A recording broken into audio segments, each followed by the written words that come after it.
우리나라 전반적으로 보면 부동산 아파트 값은 하락이에요. 오히려 부동산 시장이 더 위험한 그런 상태가 돼버렸죠. 이러한 상승 국면은 좀 비정상적이다. 그래서 부동산 시장 붕괴가 굉장히 우려돼요, 우리나라도. 안녕하세요. 지식이 되고 돈이 되는 시간 부동산 클래스의 정재현입니다. 자, 오늘은 대한민국 1호 박사님이시죠? 부동산학 박사님이신 서동기 박사님 모셨습니다. 어서 오세요. 네, 반갑습니다. 우리나라 부동산 1호 박사님 타이틀을 갖고 계시잖아요. 네, 오래됐죠. 저는 원래 이제 감정평가사로 시작했으니까 저는 평생 부동산 외에는 해본 적이 없죠. 네. 존경스럽습니다. 그럼 박사님이 보시기에 우리나라 부동산 시장에 어떤 이상적인 시기가 좀 있으셨나요? 뭐 이상적인 시기라기보다도 항상 사이클이 있었죠. 이제 하락기를 기준으로 보면은 1991년도에 한번 하락기가 있었어요. 그때는 왜 하락했냐면은 뭐 분당, 삼본, 평촌, 일산, 중동 목에 신도시를 건설하면서 대량 공급을 하니까 부동산 값이 하락을 했죠. 그때는 오로지 공급만 가지고 하락을 했었고, 그 다음에 이제 두 번째 하락기는 1997년에 달러가 부족해가지고 외환 위기가 있었던 걸 아실 거예요. 그 외환 위기 때 또 부동산 값이 하락을 했죠. 그때는 실업자도 많이 생기고 많은 회사들이 파산을 했죠. 그 다음에 또 한 번은 2008년에 아실 거예요. 서프라임 모기지 사태 미국에. 네, 리먼 쇼크. 그래서 우리나라 금융 위기가 와서 그때도 부동산이 또 하락했는데 5년 동안 부동산 가격이 하락했어요. 그래서 우리나라 부동산 사이클을 보면 상승만 했다고 알고 있는데 이렇게 하락기가 상당히 긴 기간들이 여러 번 있었어요. 그리고 2022년도에 팬데믹 이후로 금리가 급상승했잖아요. 급상승하면서 또 부동산 값이 하락했는데 뭐 강남 같은 경우 한 30-40% 하락하고 그랬죠. 근데 그 하락 기간이 굉장히 짧아요. 1년도 안 될 거예요. 정부에서 부양책을 쓰는 바람에 하락을 1년 만에 멈췄죠. 그리고 다시 지금 상승하고 있잖아요. 하락기가 한번 오면 한 4-5년 정도 떨어져 줘야 정상적인 상승 국면을 맞이하는데 1년뿐이 안 됐어요. 1년 만에 정부가 다시 살려놨기 때문에 이러한 상승 국면은 좀 비정상적이다. 저는 이렇게 보고 있습니다. 일단 그러면 한번 거시경제 상황부터 한번 여쭤보겠습니다. 지난 9월 빅 이벤트가 있었는데요. 연준이 이제 예상대로 금리 인하를 했는데 50bp 인하죠. 빅컷을 단행했어요. 4년 반 만에 인하라고 하는데요. 금리 맞아요. 인하의 그런 어떤 시사점, 총평을 한번 좀 부탁드려도 될까요? 금리 인하가 0.25냐 0.5냐 말이 많았죠. 대부분 0.25로 예측을 했었어요. 그래서 이번에 그 0.5를 빅컷이라고 그러죠. 빅컷을 단행한 이유가 우선 물가가 이제 2%대 초반으로 안정돼 있다 하는 점하고, 또 두 번째 또 하나는 요거는 별로 안 좋은 현상인데 실업률이 4.3% 정도 나왔어요. 그 당시에. 그러다 보니까 실업률이 상승할 가능성이 많다. 실업률이 상승해버리면 불경기가 오거든요. 경기 침체가 와버려요. 경기 침체를 막기 위해서 0.5를 빅컷을 단행한 게 아닌가, 저는 이렇게 보고 있어요. 미국은 해고가 자유로워요. 해고를 시킬 때 기업체에서 우리 구조조정 문제 때문에 내일 나가 그러면 다 나가야 돼요. 굉장히 유연해요. 그래서 실업률이 지금 4.3%지만 경기가 조금 안 좋아지면 실업률이 10%, 20% 급격하게 상승할 수도 있는 게 미국의 시장이에요. 그래서 그런 경기 침체가 예견되어 있기 때문에 아마 파월이 0.5로 빅컷을 단행한 게 아닌가, 저는 이렇게 봅니다. 어제 듣기로는 뭐 박사님 최근에 미국에 갔다 오셨다고 네, 들었는데 갔다 뭐 빅컷을 단행할 정도로 지금 미국 경제 상황 굉장히 좀 안 좋다 이렇게 판단하면 되는 거죠? 경제가 굉장히 안 좋아요, 미국이. 물가도 굉장히 많이 오른 상태이고 파산을 많이 해요. 미국의 프랜차이즈 업계가 지금 열 몇 개인가 파산을 했어요. 제가 미국에 있는 동안에. 그 정도로 미국의 경기가 굉장히 안 좋은 상태예요. 최근 경기를 보면은 뭐 지금 경기 침체가 오지 않았나 이렇게 느낄 정도로 경기가 굉장히 안 좋았어요. 아무래도 이번에 빅컷을 단행한 것도 그런 경기 침체를 반영한 게 아닌가, 저는 이렇게 보고 있습니다. 우리나라 이제 기관 투자자들이 뭐 미국의 상업용 부동산에 좀 많이 투자를 해서 지금 손해가 좀 극심하다라는 이런 뉴스 기사들이 좀 많이 있더라고요. 현재 미국의 상업용 부동산 시장 굉장히 좀 위험한 상황이다라고 이렇게 봐야 되나요? 위험한 정도가 아니라 우리나라에서 많은 기관들이 투자를 했어요. 심지어 우리나라 국토교통부 주택 그 도시기금으로 투자한, 보스턴에 투자한 빌딩이 1,800억 손해를 봤어요. 고스란히 1,800억을 손해봤어요. 그 외에도 뭐 우리나라 정권회사라든가 투자기관, 은행들도 손해를 엄청 봤어요. 왜냐하면 미국의 상업용 부동산은 지금 반값이면 아예 안 팔리고 반의 반값 돼야 살까 말까 해요. 22층짜리, 4천억짜리 빌딩이 110억에 거래됐다는 기사를 봤을 거예요. 97% 이상 떨어진 거죠.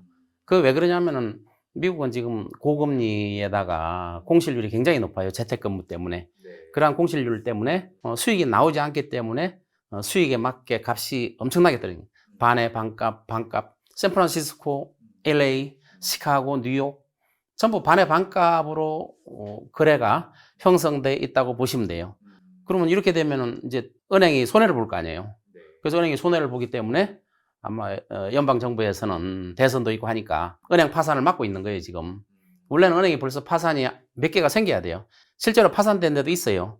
미국은 금융기관이 한 5천 개 가까이 되거든요. 그 중에서 많은 지방은행들이 파산을 하고 있고 또 국지간 은행들은 파산을 연방정부에서 예금자 보호를 100% 다 해줌으로써 파산을 막고 있는 거예요.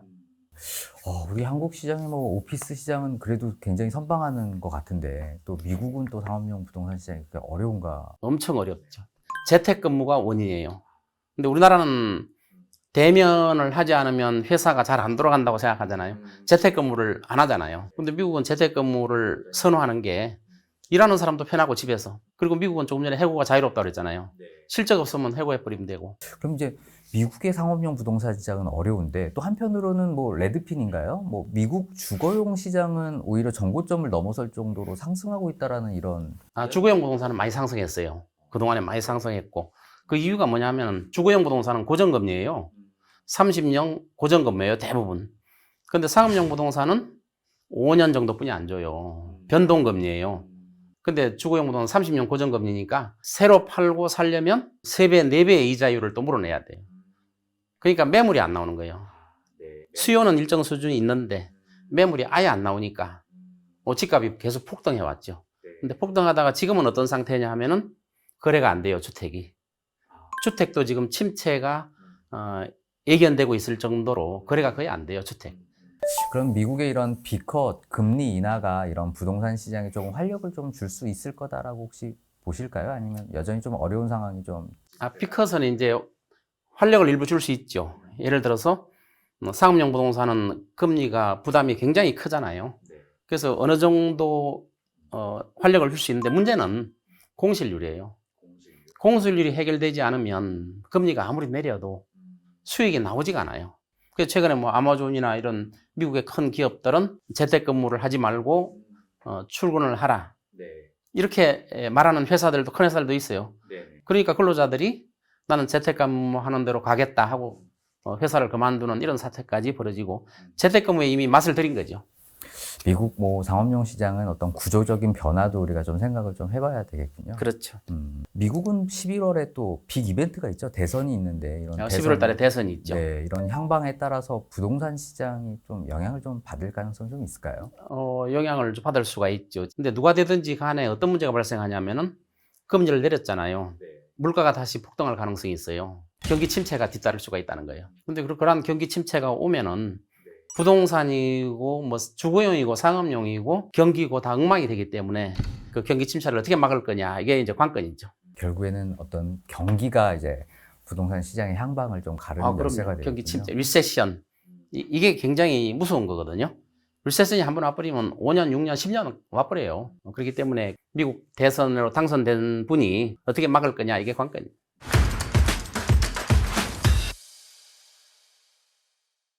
자, 그럼 이제 다시 국내 부동산 시장으로 한번 좀 넘어와서요. 추석 이후에 한국의 서울의 부동산 시장은 여전히 좀 상승을 하고 있는데 약간 주춤거리는 상황인 것 같아요.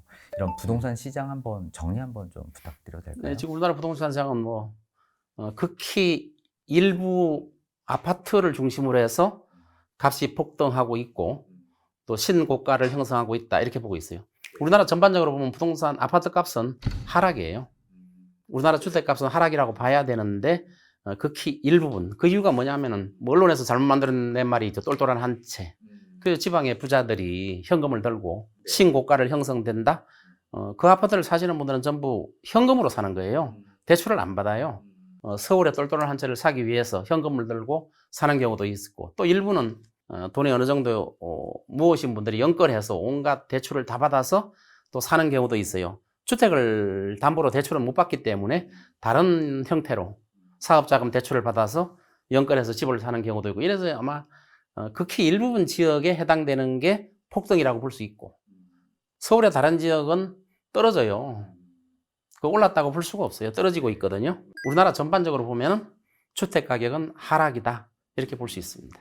2022년도에 집값이 많이 하락했거든요. 아까도 제가 설명드렸지만 2022년도에 가격 하락은 1년간의 짧은 하락이에요. 그게 4년이나 5년 하락 기간을 거쳤으면 건전한 부동산 시장으로 성장할 수 있는데, 다시 그 하락한 거를 지금 거의 회복했잖아요. 오히려 부동산 시장이 더 위험한 그런 상태가 돼버렸죠. 박사님 보시기에는 금리 인하가 우리나라에 좀 긍정적인 효과가 있을까요? 아니면 오히려 지금 말씀하신 대로 주택가격 상승이라는 부정적인 효과가 좀 더 클까요? 원칙론으로 말씀드리면 금리 인하는 부동산 가격을 상승시키는 역할을 해요. 우리나라가 이제 금리를 내리든 안 내리든 간에 우리나라의 부동산 시장이나 경제는 미국이 경기 침체가 오느냐 안 오느냐까지 결정되는 거예요. 미국이 경기 침체가 와버리면 금리를 뭐 0.25 내리든 0.5 내리든 뭐 1% 내리든 그건 아무 의미가 없어져 버리는 거예요. 중국은 지금 부동산 시장이 붕괴돼 버렸어요. 지금 사실상 붕괴된 이런 상태에서 다른 나라가 이렇게 무너지는 걸 보고도 지금 인시방편책으로 부동산 시장이 붕괴되는 걸 막기 위해서 금리를 대폭 내린다.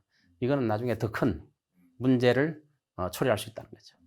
자, 이제 뭐 우리나라 2024년도도 이제 얼마 안 남은 것 같은데 2025년도 부동산 시장에 우리가 좀 주목해야 될 이런 변수들이 좀 있을까요? 우리가 영향을 가장 많이 받는 데가 중국하고 미국이잖아요.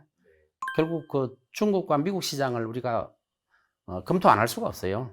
우리나라만 가지고 아무리 따져봐야 외부 변수가 너무 크기 때문에, 내부 변수가 뭐 선풍기 바람이라면 미국이나 중국의 외부 변수는 태풍이에요. 내부 동향만 가지고 알기가 힘들다는 거죠. 그래서 우리나라에서 뭐 금리를 내릴 것이다, 올릴 것이다, 뭐 많이 내리냐, 이런 게 부동산 시장에 미치는 영향은 아주 적다는 거죠. 오히려 이제 한국의 대외 위존적인 경제 구조상, 그렇죠. 네, 외국의 어떤 상황들, 이런 수출 의존적이 너무 크죠. 이런 부분들이 더 오히려 부동산 시장에 영향을 더 많이 줄 것이다. 여기서 이제 한국은행도 그렇고 정부도 그렇고 뭐 금리를 내린다 올린다 서로 이렇게 논쟁을 벌였죠. 다른 나라가 이렇게 부동산에 엉망이 되는 걸 보고도 우리가 정신을 못 차리면 금리를 또 대폭 내린다든가 이런 문제가 생기면 그 책임을 질 사람이 나중에 아무도 없는 거예요, 결국은. 그래서 부동산 시장 붕괴가 굉장히 우려돼요, 우리나라도. 다른 나라가 저렇게 됐는데 우리나라는 그렇지 않을 것이다. 이거는 큰 착각이라는 거예요. 지금 굉장히 뭐 상황이 좀 엄중하다 이렇게 엄중하죠. 인식하면 되겠군요. 엄청난 거품이 저는 껴있다고 봐요. 콘크리트 덩어리가 20억, 30억, 50억, 60억 있을 수가 없는 거예요. 가계부채가 지금 뭐 3,500조예요, 3,500조. 그럼 거품은 언제 꺼지느냐? 지금처럼 경제가